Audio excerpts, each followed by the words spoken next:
Detroit to the capital of the South, Atlanta, Georgia, here we have Claudreen Jackson.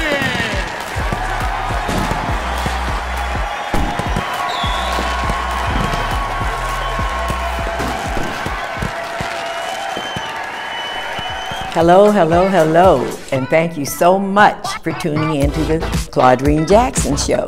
I am Claudreen Jackson. I am your host for the show, and I am just thrilled to be here at the M.L. King Center in Atlanta.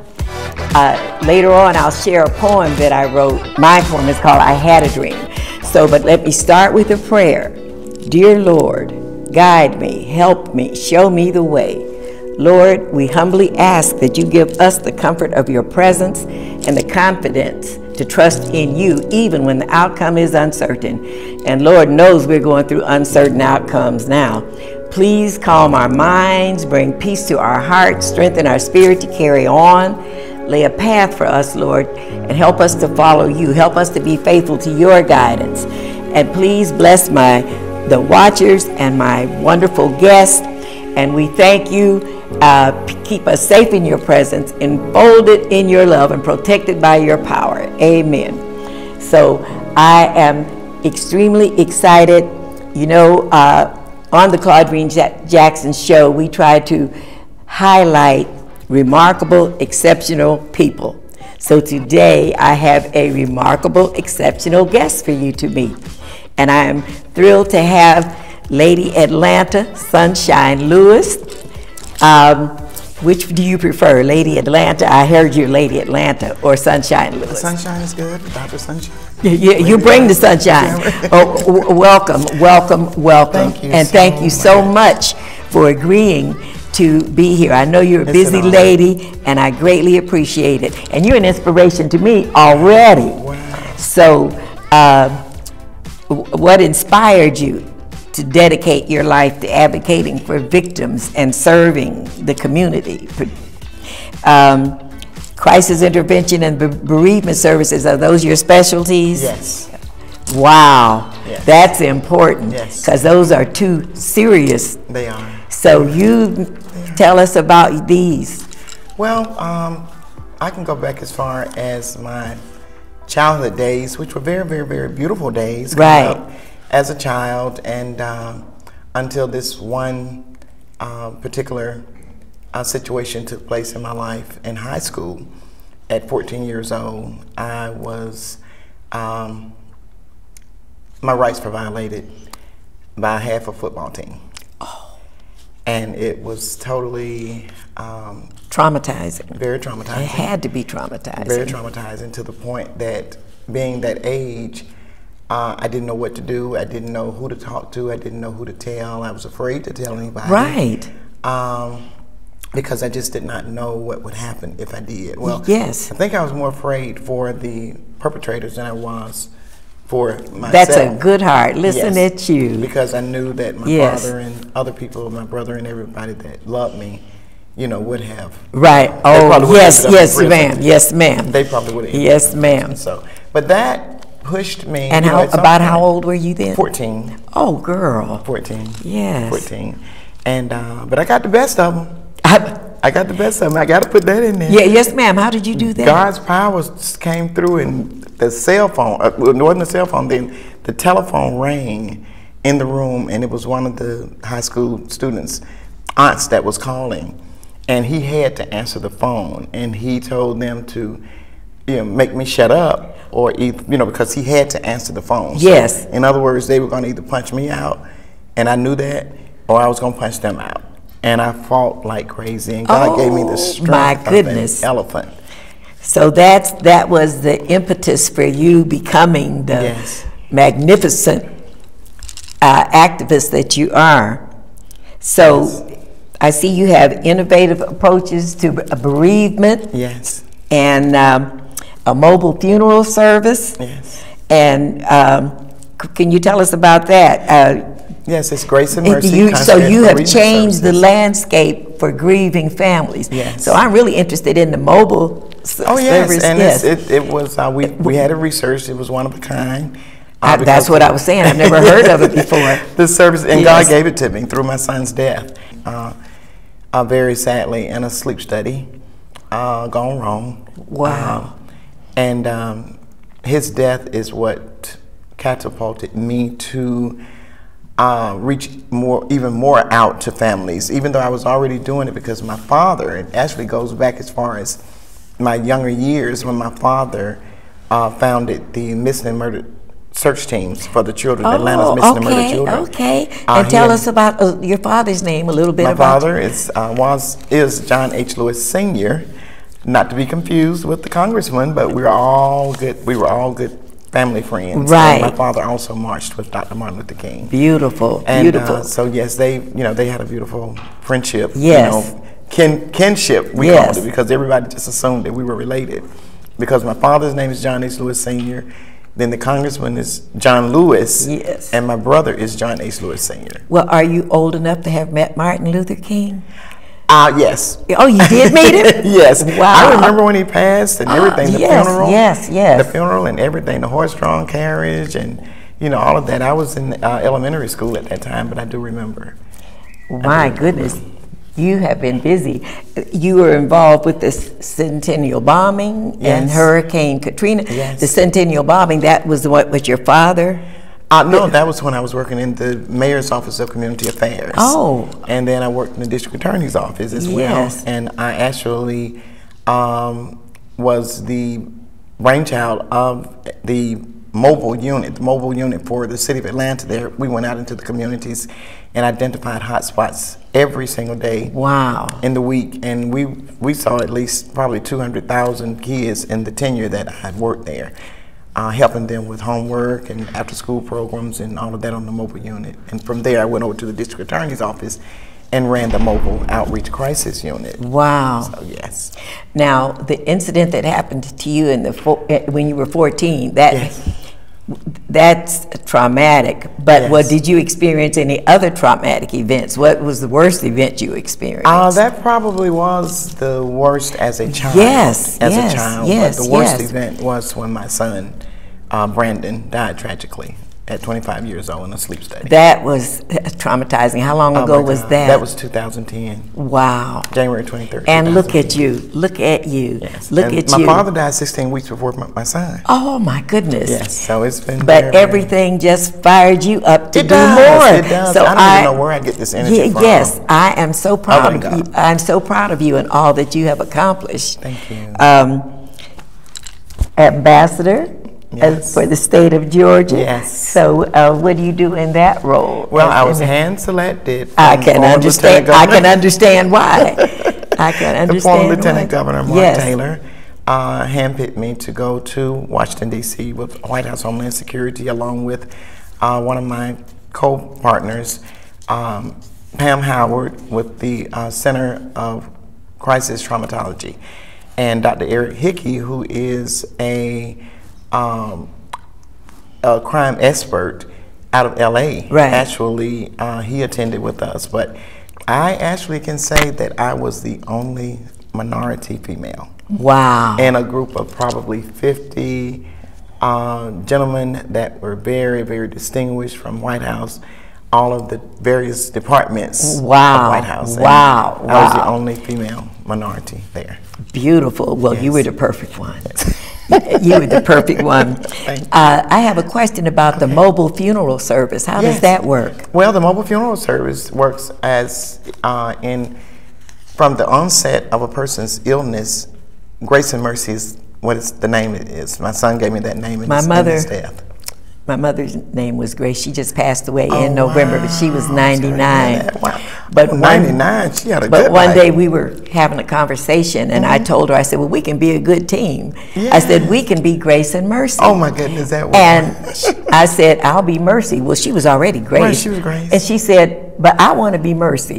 I said, but you're already Grace. She said, but I want to be Mercy. I said, okay, you could be Grace and Mercy. Grace and Mercy. Y'all just switch names. Yes. Well, I let her keep her name. She was Grace and Mercy. But we go out actually in the Grace and Mercy team. We have what we call and named the walking soldiers and the foot soldiers. Yes. Walking angels and foot soldiers. Oh. And we actually go out and attend the families during the crisis, or if there is a crisis, because a lot of times, you know, I've worked homicides, I've worked sexual assaults, armed robberies, I've worked child molestations, domestic violence, all of the above. You need to give me your secret for having all this energy. Oh, girl, I am so proud of you. And I had 13 events on this past weekend. Oh! And made every single one of them. Girl, and still looking good. Hey, you founded at the Sunshine's Angel of Mercy Children's Foundation. Yes, Tell us that is about, correct. because I have a foundation. I have the Pervis Jackson Jr. Autism Foundation Yes, that is for beautiful. children with handicaps. Yes. So tell me about your foundation. Well, my foundation, Sunshine's Angel of Mercy Children's Foundation, we actually assist the young people that's in the street with their total societal ills in this world today that they may not know how to go about handling it, as far as the teen pregnancies, the drugs, the children that are either selling drugs or using drugs or whatever. It's been stated in the news media that I was kind of like a Joan of Arc or a Condoleezza Rice or somebody that named me back in the day, because Yes. they stated I could walk up into the communities and the drug boys would toss their bags and the teen prostitutes stop their struggle. Oh. So, and I've seen that happen, and it's really funny. But Well, it's time for us to take a short break. Please stick and stay and don't go away, and we'll be right back. Has your heater busted, computer crashed, appliance broken? Then you need ARW Home. Life's been pretty worry-free since I got coverage with ARW Home. Don't waste thousands of dollars on air conditioning, appliance repair, and replacements. Save that money with ARW Home. Protection plans that cover household appliances, systems, and electronics. My air conditioning broke on a Sunday. I called ARW and they came out and fixed it right away. Get your free quote today. Call or go to arwhome.com now. Do you have diabetes? If you have insurance, you may qualify for a new continuous glucose monitor. With a CGM, you can continuously track your levels and trends, spend more time in range, significantly lower your A1C, and share important data with loved ones and caregivers. Most importantly, a CGM eliminates the one thing most people with diabetes hate: painful finger sticks. Take charge of your health. Order your new continuous glucose monitor today. If you use insulin and have seen your diabetes care provider within the last 6 months, you may qualify for a CGM today. We'll do all the insurance paperwork and deliver your new CGM at little or no out-of-pocket cost to you. Medicare and most insurances cover continuous glucose monitors, so don't wait. Have your insurance handy and call the CGM Health Hotline now.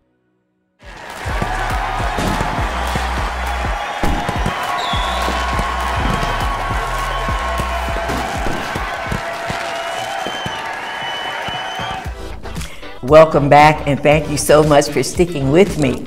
I want to explain to you about my butterfly shirt that I'm wearing. It goes along with my butterfly book that was published. And I have this shirt, 2 other shirts that they have crystals on them also. If you go to claudreenjackson.tv, you can see my TV shows that I've done, and you can also see the merchandise and how to get this shirt. So we have 3 shirts that have crystals on them. One, Mr. 1245, we have the butterfly, and we have an autism one. And they're lovely. And I hope that you'll get to go to the website and pick up one of them. Can you tell us about Grace and Mercy? Because I told my... I love that story. Well, thank you. And I love the butterfly shirt too. Well, thank you. And the autistic shirt. I'll make sure I get one. Yeah, I've got a poem called The Butterfly. And it's not just that I love butterflies, it's I love the butterfly story. Yes, I do too. And I know. Yes. Yes. It morphs. Yes. So tell us more about your Grace and Mercy. Okay, Grace and Mercy Concierge Bereavement Services is a mobile service that we actually can plan an entire funeral service sitting right here. Wow. On my iPhone. Wow. My whole program, everything is Wow. there. And people need that. I They mean, do. when they're vulnerable, you're the perfect person And to... so many people go through death that may not have ever planned a service and don't know what to do, where to and go. they're in shock. They're in shock. you know, but we can step in and do everything. And, Beautiful. Yes, I can't tell all the services. And this started from your son's passing? My You son started passed. this? Yeah, that's Yes. what, yes. Yes, and actually we had the kickoff on his birthday a few years ago. Yes. But I've actually done crisis intervention services for my whole life. Beautiful. I have to say 50 years now because I did it, you know, starting as a teenager. Well, I know you've received a lot of awards. You can't tell us about all the awards, but tell us a few of them, because you've received some big, important awards. Well, and I'm grateful and I'm humbled by it. The one that I guess that kind of sticks out the most, all of them are very important, but the one that sticks out the most is when I was contacted and it was stated to me that I had been nominated to receive one of the most prestigious awards in the country. Right. Which is President Joseph R. Biden, Vice President Kamala Harris Presidential Lifetime Achievement Award. Oh, this is new.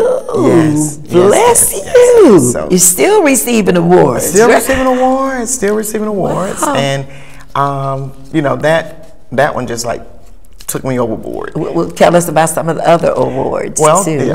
Some of the others, well, I actually had opportunities and was presented to receive several honorary doctorates, but the most recent was the honorary doctorate received from the Global International Alliance. Dr. Peterson presented me with that award. Dr. Beverly Key was the one that presented the one on behalf of the White House.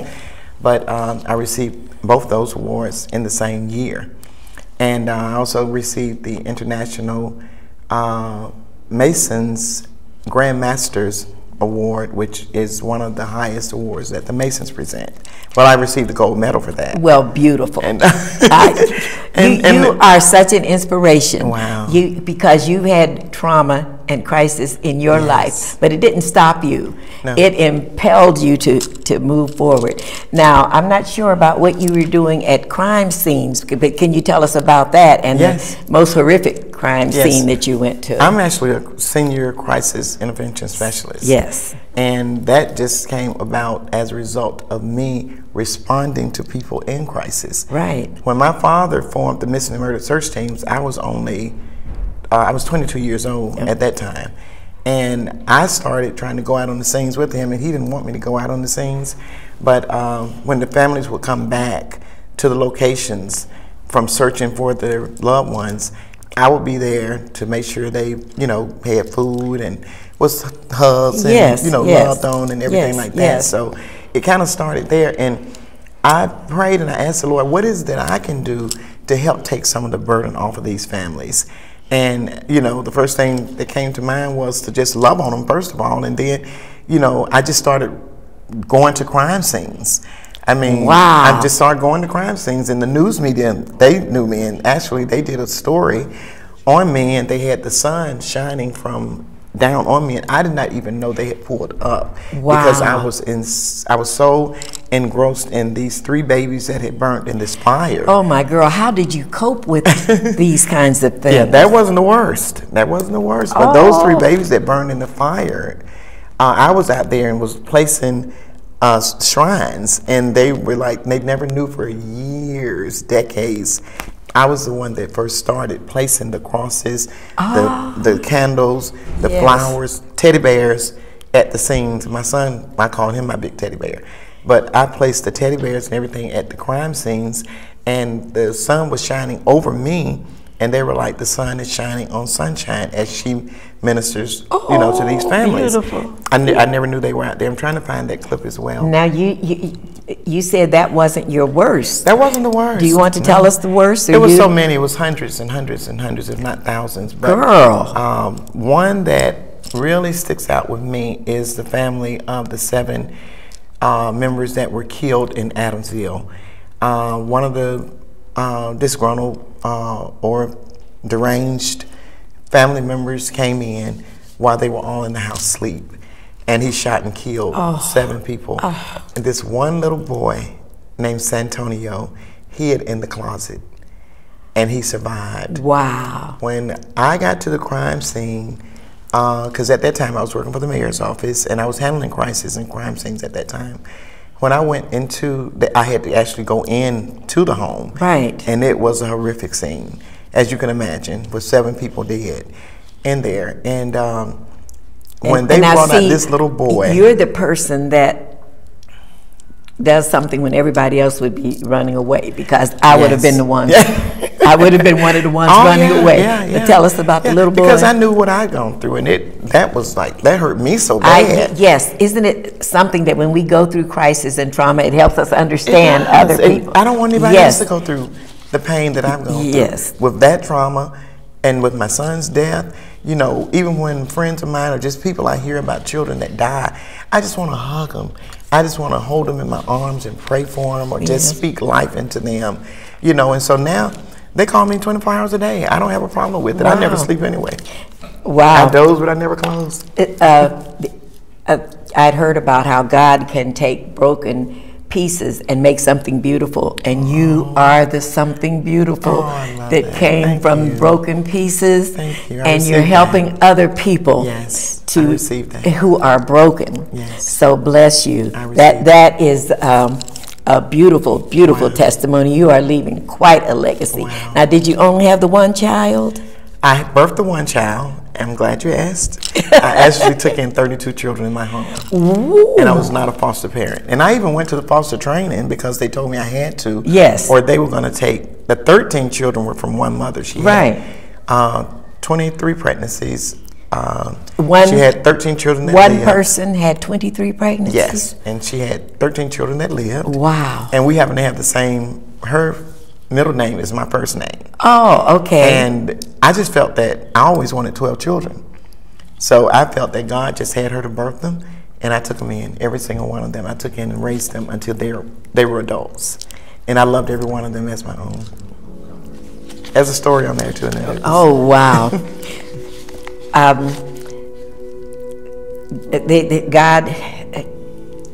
God has given you the kind of life that needs to be a movie made out of, or writing a book. You know, I like to write books, but you have so much to share. You have so. That's why it's so difficult for me to finish writing my book. Oh, I knew there was a book. I knew there was a book. Yes. So me mentioning it, that'll mean that you'll. Yes. I'm encouraged by that. Yes. I want to say thank you to everyone who has donated to the Pervis Jackson Jr. Autism Foundation. The Pervis Jackson Jr. Autism Foundation helps lower income children with handicaps. It doesn't have to be autism, whatever handicap and whoever needs it. And we wrote a poem for those of you who donate to the Pervis Foundation.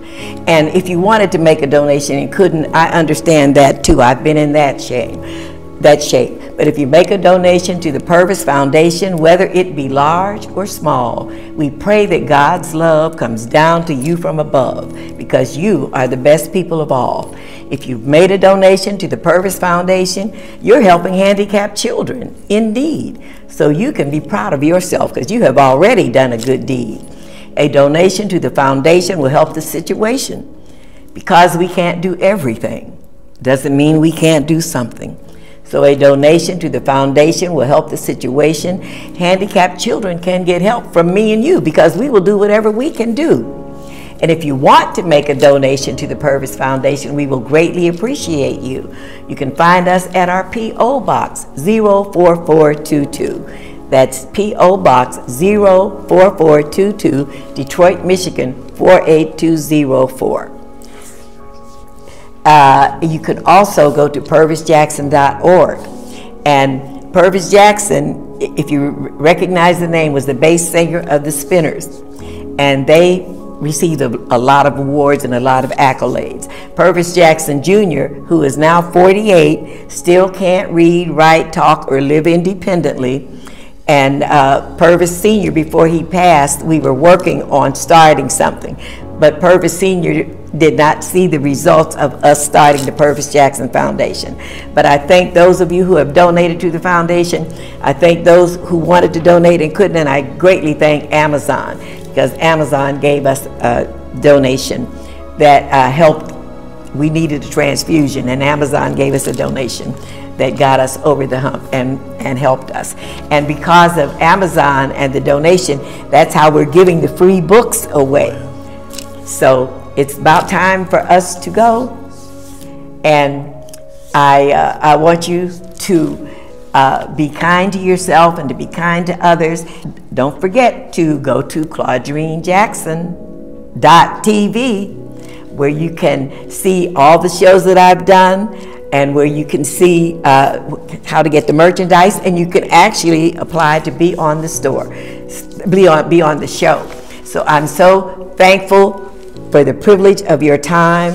I'm so amazed to be here. I'm still amazed to be here at the Martin Luther King Center, being able to film, and I thank the center for allowing us this time.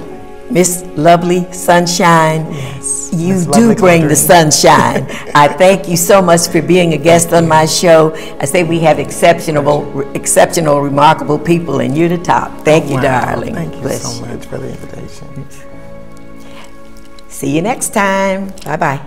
Grace and Mercy. Has your heater busted, computer crashed, appliance broken? Then you need ARW Home. Life's been pretty worry-free since I got covered with ARW Home. Don't waste thousands of dollars on air conditioning, appliance repair, and replacements. Save that money with ARW Home. Protection plans that cover household appliances, systems, and electronics. My air conditioning broke on a Sunday. I called ARW and they came out and fixed it right away. Get your free quote today. Call or go to arwhome.com now. I'm 79 and I feel fine, and that's a sign that I still have time. But God's not through with me. What can we do to start anew? To help the situation, to build a better nation, to get an education, we need a revelation of how to do our part. It's time for us to start to never break a heart. It's my destiny to help and to bless, and I will do no less than God's plan for me. To walk in the light, to do what is right. Now is the time to give God praise, and I will be praising Him for the rest of my days.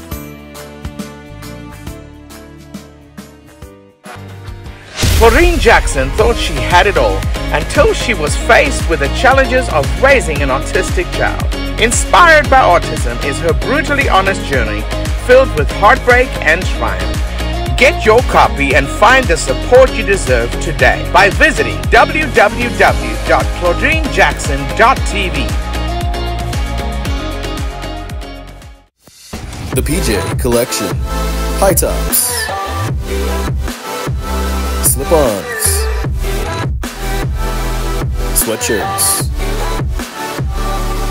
drink flasks. The PJ Collection. Available now at claudreenjackson.tv.